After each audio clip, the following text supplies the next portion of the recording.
السلام علیکم ورحمۃ اللہ وبرکاتہ۔ الحمد للہ وحدہ والصلاة والسلام علی من لا نبی بعدہ، اما بعد فاعوذ باللہ من الشیطان الرجیم، بسم اللہ الرحمن الرحیم۔ وَأَنَّ هَذَا صِرَاطِي مُسْتَقِيمًا فَاتَّبِعُوهُ وَلَا تَتَّبِعُوا السُّبُلَ فَتَفَرَّقَ بِكُمْ عَن سَبِيلِهِ ذَلِكُمْ وَصَّاكُمْ بِهِ لَعَلَّكُمْ تَتَّقُونَ۔ صدق اللہ العظیم۔ اللہم صلی علی محمد وعلی آل محمد کما صلیت علی ابراہیم وعلی آل ابراہیم انک حمید مجید۔ اللہم بارک علی محمد وعلی آل محمد کما بارکت علی ابراہیم وعلی آل ابراہیم انک حمید مجید۔ سبحانک لا علم لنا الا ما علمتنا انک انت العلیم الحکیم۔ رب اشرح لی صدری ویسر لی امری واحلل عقدۃ من لسانی یفقہوا قولی۔ اللہم انفعنا بما علمتنا وعلمنا ما ينفعنا وزدنا علما۔ وَأَنَّ هَذَا صِرَاطِي مُسْتَقِيمًا فَاتَّبِعُوهُ، اور بے شک یہ میرا سیدھا راستہ ہے تو تم اسی کی پیروی کرو۔ وَلَا تَتَّبِعُوا السُّبُلَ فَتَفَرَّقَ بِكُمْ عَن سَبِيلِهِ، اور مختلف راستوں پہ نہ چلنا کہ وہ تمہیں اللہ کے راستے سے جدا کر دیں۔ ذَلِكُمْ وَصَّاكُمْ بِهِ لَعَلَّكُمْ تَتَّقُونَ، ان چیزوں کی اللہ نے تمہیں تاکیداً نصیحت کی ہے تاکہ تم تقوی اختیار کرو۔ سورہ انعام کی آیت نمبر 153، اور اس آیت کریمہ میں اللہ رب العزت نے سورہ انعام میں مذکور 10 اہم وصیتیں، 10 اہم احکام جو تمام آسمانی شریعتوں میں لازم رہے ہیں، انہیں بطور خلاصہ اور نچوڑ اس حکم کے ساتھ اختتام پہ پہنچایا ہے کہ وَأَنَّ هَذَا صِرَاطِي مُسْتَقِيمًا فَاتَّبِعُوهُ، کہ یہ میرا سیدھا راستہ ہے تو تم اسی کی پیروی کرو۔ یہ سے مراد قرآن ہے کہ یہ قرآن میرا سیدھا راستہ یا اسلام ہے، یا سورہ انعام ہے کہ سورہ انعام میں شریعت اسلامیہ کے اور دین اسلامی کے تمام اہم اصول جو ہے وہ مذکور ہیں، توحید، رسالت، آخرت۔ تو اللہ رب العزت نے یہاں ارشاد فرمایا کہ بے شک یہ رسول اللہ صلی اللہ علیہ وسلم کی زبانی کہ بے شک یہ دین اسلام، یہ قرآن کریم جو دین اسلام کی قرآن کتاب ہدایت ہے، یہ سورہ انعام جس میں اللہ رب العزت نے تمہیں شریعت اسلامیہ کے تمام اہم احکام جو ہے وہ دیے ہیں، اس کی پیروی کرنا۔ وَلَا تَتَّبِعُوا السُّبُلَ فَتَفَرَّقَ بِكُمْ عَن سَبِيلِهِ، اور دیگر راہوں پہ مت چلنا کہ وہ تمہیں اس راہ سے، صراط مستقیم سے دور کر دیں، ہٹا دیں۔ صراط سے مراد السبیل الواضح السوی، وہ واضح اور سیدھا راستہ ہے جو اللہ کی طرف لے جانے والا ہو، اور السبل سے مراد وہ متفرق راہیں ہیں جن میں سے ہر ایک پہ شیطان بیٹھا ہے، اور وہ انسان کو اللہ رب العزت کی راہ سے دور کرنے کے لیے اپنی تمام توانائیاں صرف کر رہا ہے۔ تو اس آیت کریمہ کا خلاصہ اور نچوڑ یہ ہے کہ اللہ رب العزت نے ارشاد فرمایا کہ تم اپنے آباء و اجداد کے باطل اور بے بنیاد خیالات اور تصورات کی پیروی مت کرو، نہ خود ساختہ تصورات اور نظریات کے پیچھے چلو، بلکہ اپنے ارادوں کو، اپنی تجاویز کو، اپنے معاشرتی رسم و رواج کو، اپنے آباء و اجداد کے طریقوں کی پیروی کرنے کے بجائے اس دین حق کی، اسلام کی پیروی کرو، کتاب و سنت کے نزول کا مقصد ہی یہ ہے کہ انسان اپنی رائے چھوڑ کے، اپنی خواہشات کو چھوڑ کے اللہ اور اللہ کی کتاب کی طرف آ جائے اور اللہ کے رسول صلی اللہ علیہ وسلم کی سنت کی اتباع پہ آ جائے۔ تو جہاں کہیں بھی اختلاف رائے پیدا ہو، ان معاملات کو اللہ اور اللہ کے رسول کی طرف لوٹاؤ۔ یہ نہیں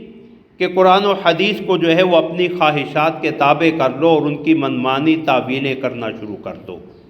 تو وَأَنَّ هَذَا صِرَاطِي مُسْتَقِيمًا،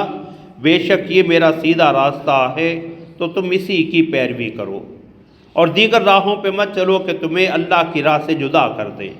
حضرت عبداللہ بن مسعود رضی اللہ تعالیٰ عنہ فرماتے ہیں، مسند احمد کی روایت ہے کہ رسول اللہ صلی اللہ علیہ وسلم نے ایک خط کھینچا، ایک لکیر کھینچی، اور اس کے دائیں بائیں رسول اللہ صلی اللہ علیہ وسلم نے کئی لکیریں جو ہے وہ کھینچ لیں، اور پھر فرمایا یہ سیدھا راستہ جو ہے یہ اللہ کا راستہ ہے، یہ اللہ تک لے جانے کا راستہ ہے، اور یہ دائیں بائیں جو مختلف راہیں نکل رہی ہیں یہ اللہ کے راستے سے ہٹ کے دیگر راہیں ہیں، جن میں سے ہر راہ پہ شیطان بیٹھا ہے اور وہ انسان کو جو ہے اللہ کی اس راہ سے ہٹانے کی جو ہے وہ کوشش میں لگا ہوا۔ اور پھر رسول اللہ صلی اللہ علیہ وسلم نے یہی آیت کریمہ تلاوت فرمائی، وَأَنَّ هَذَا صِرَاطِي مُسْتَقِيمًا فَاتَّبِعُوهُ وَلَا تَتَّبِعُوا السُّبُلَ فَتَفَرَّقَ بِكُمْ عَنْ سَبِيلِهِ۔ حضرت مجاہد ابن جبر رحمۃ اللہ علیہ جلیل القدر تابعی ہیں، حضرت عبداللہ بن عباس رضی اللہ تعالیٰ عنہما اور بہت سے دیگر صحابہ کرام کے شاگرد ہیں، وہ فرماتے ہیں کہ سبل سے مراد جو ہے وہ بدعات اور انسانوں کی خواہشات ہیں، کہ دین اسلام کی پیروی کرو، رسول اللہ صلی اللہ علیہ وسلم کے لائے ہوئے دین کی پیروی کرو، بدعات اور اپنی خواہشات کے پیچھے مت چلو۔ اور اس کی دلیل کے طور پہ حضرات مفسرین نے امام احمد رحمۃ اللہ علیہ کی مسند میں روایت کردہ حضرت نواس بن سمعان رضی اللہ تعالیٰ عنہ کی حدیث کو ذکر کیا ہے کہ رسول اللہ صلی اللہ علیہ وسلم نے فرمایا کہ رسول اللہ صلی اللہ علیہ وسلم نے فرمایا کہ اللہ کا راستہ جو ہے وہ سیدھا راستہ، فرمایا اللہ کے اس راستے کی صراط مستقیم کی مثال ایسے ہے جیسے ایک سیدھی لکیر اور سیدھا راستہ جا رہا ہو، اور اس راستے کے دونوں طرف جو ہے وہ دو دیواریں ہوں، اور ان دیواروں کے اندر کچھ دروازے ہیں جو کھلے ہیں، اور ان دروازوں کے اوپر پردے لٹکے ہوئے، اور فرمایا اس دروازے کے یا اس راستے کے آغاز میں ایک جو ہے وہ داعی، دعوت دینے والا، منادی کرنے والا بیٹھا ہوا ہے، جو کہتا ہے کہ لوگوں اس راستے میں داخل ہو جاؤ، وَلَا تَنْفَرِجُوا اَيْ لَا تَتَفَرَّقُوا، دیکھنا ادھر ادھر نہ ہونا۔ اور فرمایا کہ انسان جب اس راستے پہ چلتا ہے تو راستے کے دوسرے کنارے پہ بھی ایک منادی دینے والا داعی بیٹھا ہوا ہے، اور جب انسان ان دروازوں میں سے کسی ایک دروازے میں سے پردہ ہٹا کے داخل ہونا چاہتا ہے تو وہ داعی اسے کہتا ہے وَيْلَكَ لَا تَفْتَحْ، کہ خبردار اسے مت کھول، اگر تو نے اس دروازے کو کھول دیا تو پھر اس میں داخل بھی ہو جائے گا۔ پھر رسول اللہ صلی اللہ علیہ وسلم نے اس کی وضاحت فرمائی، فرمایا یہ جو سیدھا راستہ ہے یہ اللہ کی طرف لے جانے والا راستہ، یہ صراط مستقیم ہے، یہ دین حق کا راستہ، اور فرمایا اس کی دونوں طرف جو دیواریں ہیں یہ اللہ کی مقرر کردہ حدود ہیں، اور ان دیواروں کے اندر جو دروازے ہیں جن کے اوپر کپڑے لٹکے ہوئے، پردے لٹکے ہوئے، فرمایا یہ اللہ رب العزت کی حرام کردہ چیزیں ہیں، اللہ کی حرام کردہ چیزیں۔ اور اس راستے کے آغاز میں جو داعی اور منادی دینے والا ہے، ندا دینے والا ہے کہ اس دروازے میں اس راستے پہ چلو اور کہیں ادھر ادھر منتشر نہ ہو جانا، فرمایا یہ اللہ کی کتاب ہے جو انہیں اس سیدھے راستے کی پیروی کی دعوت دے رہی، اور فرمایا راستے کے دوسرے سرے پہ کہ جب انسان ان محارم میں اللہ کے حرام کردہ چیزوں میں سے کسی کی طرف جانا چاہتا تو وہ دوسرے سرے پہ بیٹھا ہوا جو داعی ہے، جو منادی ہے، وہ ہر مسلمان کے دل میں اللہ رب العزت کی طرف سے نیکی کا جو داعی اور جذبہ پیدا ہوتا ہے، وہ واعد اللہ فی قلب کل مسلم، ہر مسلمان کے دل میں اللہ کی طرف سے وعد و نصیحت کرنے والا، خیر کی دعوت دینے والا وہ واعظ ہے، وہ ناصح ہے جو اسے اللہ کی نافرمانی کرنے سے بچاتا۔ تو وَأَنَّ هَذَا صِرَاطِي مُسْتَقِيمًا، اور یہ میرا سیدھا راستہ، اور یہ سیدھا راستہ جو ہے وہ پورے اسلام سے عبارت ہے۔ یہ جو احکام بیان ہوئے یہ بطور تخصیص نہیں ہے، بطور تمثیل ہیں۔ مثال کے طور پہ ان اہم احکام کو بیان کر دیا گیا جو تمام شریعتوں میں لازم رہے ہیں، ورنہ دین شریعت کے تمام احکام کو ماننے کا نام ہے۔ ادخلوا فی السلم کافہ، پورے اسلام میں داخل ہو جاؤ، دین کے تمام امور کو جو ہے وہ اختیار کر لو۔ اور یہاں اللہ رب العزت نے اس آیت کریمہ میں جو ارشاد فرمایا رسول اللہ صلی اللہ علیہ وسلم کو کہ آپ کہہ دیں وَأَنَّ هَذَا صِرَاطِي مُسْتَقِيمًا، کہ یہ میرا سیدھا راستہ۔ راستے کی اضافت اور نسبت رسول اللہ صلی اللہ علیہ وسلم کی طرف کی گئی، اس لیے کہ رسول اللہ صلی اللہ علیہ وسلم اس راستے کے داعی اور ہادی ہیں، رہنما ہیں۔ اصل راستہ تو اللہ رب العزت کا راستہ ہے۔ وَإِنَّكَ لَتَهْدِي إِلَىٰ صِرَاطٍ مُسْتَقِيمٍ صِرَاطِ اللَّهِ الَّذِي لَهُ مَا فِي السَّمَاوَاتِ وَمَا فِي الْأَرْضِ۔ رسول اللہ صلی اللہ علیہ وسلم کے حوالے سے اللہ نے فرمایا کہ آپ صراط مستقیم کی طرف رہنمائی کرتے ہیں، اللہ کے اس راستے کی طرف جس کے لیے آسمان اور زمین میں جو کچھ ہے اسی ہی کا ہے۔ تو رسول اللہ صلی اللہ علیہ وسلم کی طرف اس راستے کی نسبت اس اعتبار سے ہے کہ راستہ تو اصل میں یہ اللہ کا راستہ، اللہ کا مقرر کردہ راستہ، لیکن اس راستے کے داعی اور اس راستے کے رہنما جو ہے وہ محمد الرسول اللہ صلی اللہ علیہ وسلم ہے۔ اسی مفہوم کی دوسری آیت کریمہ سورہ یوسف میں اللہ رب العزت نے ارشاد فرمایا قُلْ هَٰذِهِ سَبِيلِي أَدْعُو إِلَى اللَّهِ عَلَىٰ بَصِيرَةٍ أَنَا وَمَنِ اتَّبَعَنِي، کہ یہ میرا راستہ ہے، میں اللہ رب العزت کی طرف سے عطا کردہ بصیرت کی بنا پہ اس کی طرف بلاتا ہوں، اور جو میرے پیروکار ہیں وہ بھی اس راستے کی طرف بلاتے ہیں۔ اب یہاں سبیل کی نسبت رسول اللہ صلی اللہ علیہ وسلم نے اپنی طرف کی کہ یہ میرا راستہ، اور سورہ نحل میں اللہ نے اس راستے کو اپنا راستہ قرار دیا اور رسول اللہ کو حکم دیا ادعو الی سبیل ربک بالحکمۃ والموعظۃ الحسنہ، آپ اپنے رب کی راہ کی طرف بلائیں حکمت کے ساتھ، اچھی نصیحت کے ساتھ۔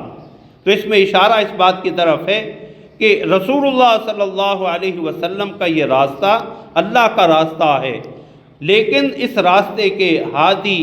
داعی، رہنما محمد الرسول اللہ صلی اللہ علیہ وسلم ہے۔ اور رسول اللہ صلی اللہ علیہ وسلم کی طرف اس راستے کی نسبت کرنے میں ایک اور اشارہ اور فائدہ یہ ہے کہ رسول اللہ صلی اللہ علیہ وسلم راہ آخرت کے مسافروں کو یہ تسلی دے رہے ہیں کہ میں بھی اس راستے پہ چلنے والا ہوں، اس راستے پہ اللہ تک پہنچانے والے اس راستے کا میں بھی راہی ہوں، میں بھی اسی راستے پہ چل رہا ہوں۔ اور ساتھ ساتھ یہ بھی تنبیہ فرما دی کہ دیکھنا اللہ تک پہنچنے والا یہ راستہ میری اتباع اور پیروی کے بغیر ممکن ہی نہیں ہے۔ تم یہ اللہ تک پہنچنے کا یہ سفر میری رہنمائی کے بغیر، میری ہدایت کے بغیر، میری سنت کی پیروی کے بغیر کر ہی نہیں سکتے۔ اور یہی اللہ رب العزت کا وہ سیدھا راستہ جس کے بارے میں رسول اللہ صلی اللہ علیہ وسلم نے جب امت میں اختلافات کا ذکر کیا تو حضرات صحابہ نے پوچھا یا رسول اللہ اس فتنے کے دور میں، اختلافات کے دور میں حق پہ کون ہوگا،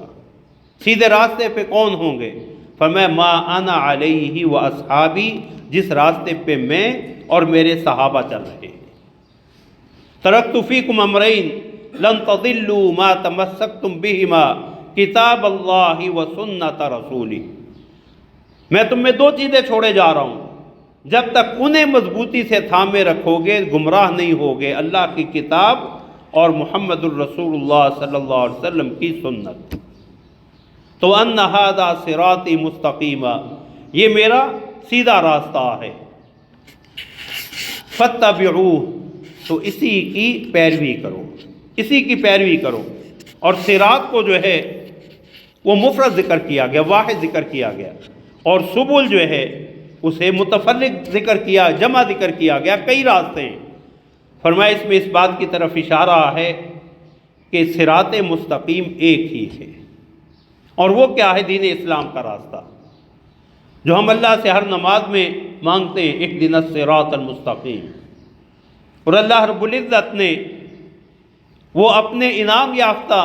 لوگوں کا راستہ صراط الذین انعمت علیہم کی وضاحت بھی کر دی کہ یہ ان لوگوں کا راستہ ہے، وَمَن يُطِعِ اللَّهَ وَالرَّسُولَ فَأُولَٰئِكَ مَعَ الَّذِينَ أَنْعَمَ اللَّهُ عَلَيْهِم مِّنَ النَّبِيِّينَ وَالصِّدِّيقِينَ وَالشُّهَدَاءِ وَالصَّالِحِينَ،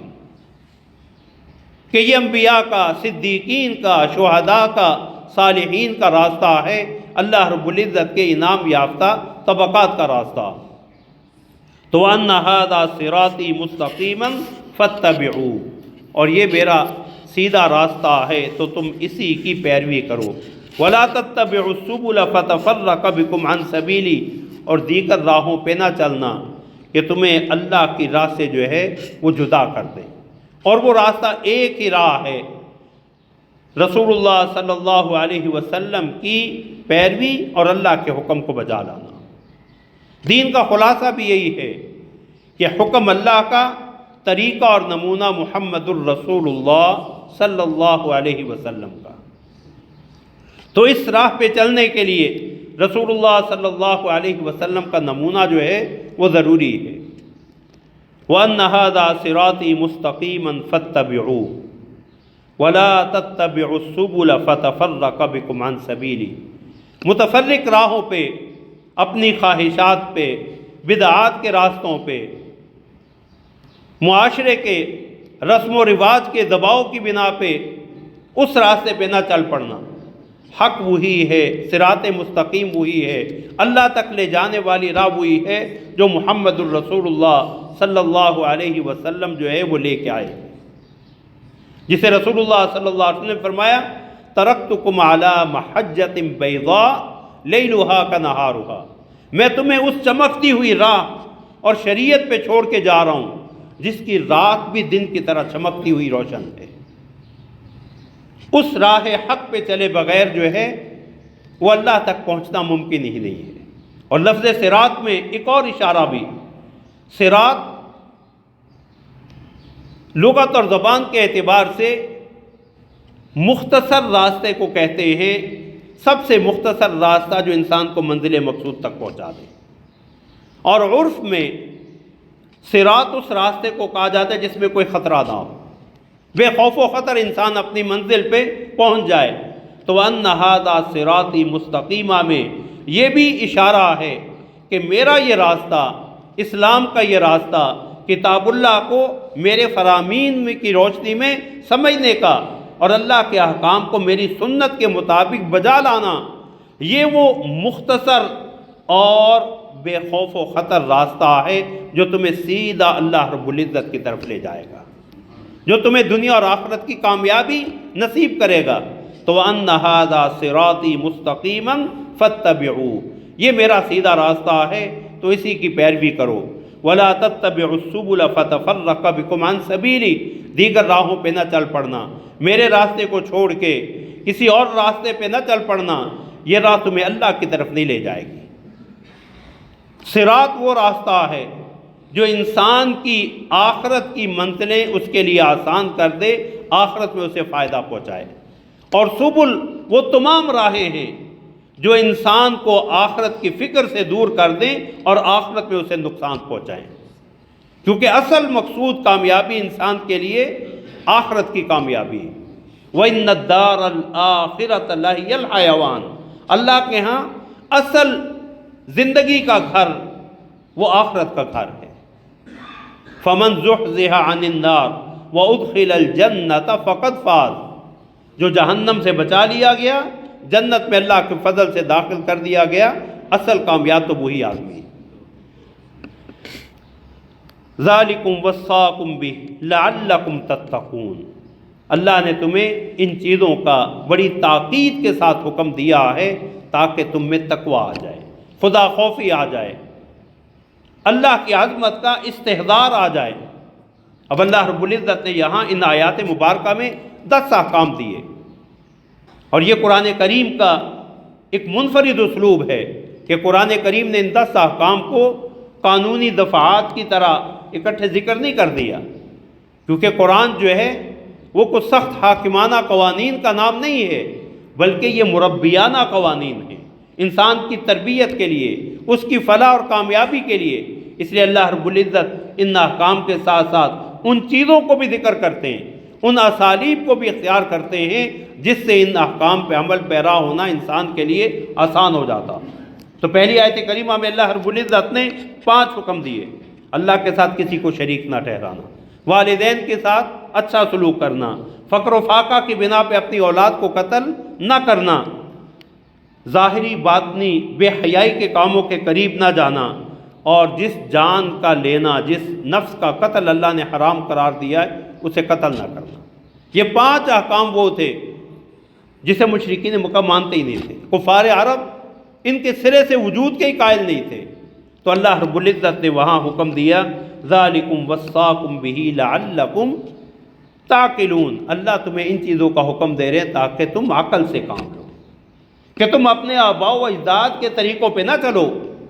ان کے رسم و رواج پہ نہ چلو، خود ساختہ تصورات اور نظریات کی پیروی نہ کرو۔ عقل کا تقاضا یہ ہے کہ اپنے خالق و مالک کے بتائے ہوئے راستے پہ آؤ، اس لیے کہ وہ تمہارا خالق ہے، اس نے تمہاری کامیابی کے لیے جو راستہ متعین کیا ہے۔ عقل سلیم کا تقاضا یہ ہے کہ تم اس راستے پہ آ جاؤ۔ اگلی آیت کریمہ میں 4 حکم، یتیم کے مال کے قریب مت جاؤ مگر اس طریقے سے جو اچھا ہو، ناپ تول کو انصاف کے ساتھ پورا کرو، جب بات کرو تو عدل کی بات کرو، اور اللہ کے عہد کو پورا کرو۔ اب مشرکین مکہ یا کفار عرب جو ہے ان چیزوں کو مانتے تھے، ان کا سرے سے انکار نہیں کرتے تھے،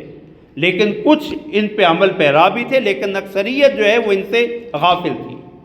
تو غفلت کا علاج کیا ہوتا ہے؟ یاد دہانی، تذکیر۔ تو اللہ رب العزت نے ارشاد فرمایا ذالکم وصاکم بہ لعلکم تذکرون، اللہ تمہیں ان چیزوں کا تاکید کے ساتھ حکم دے رہے ہیں تاکہ تم لوٹ آؤ، تم نصیحت حاصل کر لو، تمہیں یاد دہانی ہو جائے کہ اس تذکیر کے بعد تم غفلت سے نکل کے ذکر میں آ جاؤ، اللہ کی اطاعت میں آ جاؤ۔ وَأَنَّ هَذَا صِرَاطِي مُسْتَقِيمًا فَاتَّبِعُوهُ، آخری آیت کریمہ میں اللہ نے ان تمام احکام کے خلاصہ اور نچوڑ کے طور پہ ارشاد فرمایا کہ یہ دین، یہ قرآن میرا سیدھا راستہ ہے، اسی کی پیروی کرنا، مختلف راہوں پہ نہ چلنا کہ تمہیں اللہ کی راہ سے ہٹا دیں۔ اب اللہ رب العزت کے راستے کی پیروی، صراط مستقیم پہ چلنا اس وقت تک انسان کے لیے ممکن نہیں ہے جب تک اس کے دل میں فکر آخرت نہ ہو،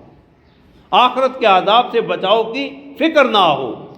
اپنے اعمال کی جواب دہی کا احساس نہ ہو۔ تو اس لیے اللہ رب العزت نے ارشاد فرمایا ذالکم وصاکم بہ لعلکم تتقون، اللہ ان چیزوں کا تمہیں بڑی تاکید سے حکم اس لیے دے رہے ہیں تاکہ تم متقی بن جاؤ، تقوی آ جائے۔ اور تقوی کیا ہے؟ ہر اس کام سے بچنا جو تمہارے خالق و مالک کو ناراض کر دے اور پھر تمہیں اس کے عذاب کا جو ہے وہ اہل بنا دے۔ اس لیے تقوی جو ہے اللہ رب العزت کی عظمت کے استحضار کا نام ہے، اور جب تک تمہیں اپنے رب کی عظمت کا استحضار نہیں ہوگا اس وقت تک تمہیں اس کے احکام پہ چلنا دشوار ہی لگے گا۔ اور جب تمہیں اس چیز کا احساس ہو جائے گا کہ یہ میرے منعم حقیقی، میرے خالق، یہ میرے مالک، میرے رازق، میرے مدبر اور مجھ پہ رحیم اور رحمان اللہ کے فرامین ہیں، اس کی ہدایت ہے، تو اس کی عظمت کا استحضار جب تمہیں پیدا ہوگا جو تقویٰ ہے، تو پھر تمہارے لیے اس راہ پہ چلنا آسان ہو جائے گا۔ اللہ رب العزت ہمیں ان احکام کو سمجھنے اور انہیں عملی طور پہ اپنی زندگی میں اپنانے کی توفیق عطا فرمائیں۔ وآخر دعوانا ان الحمد للہ رب العالمین۔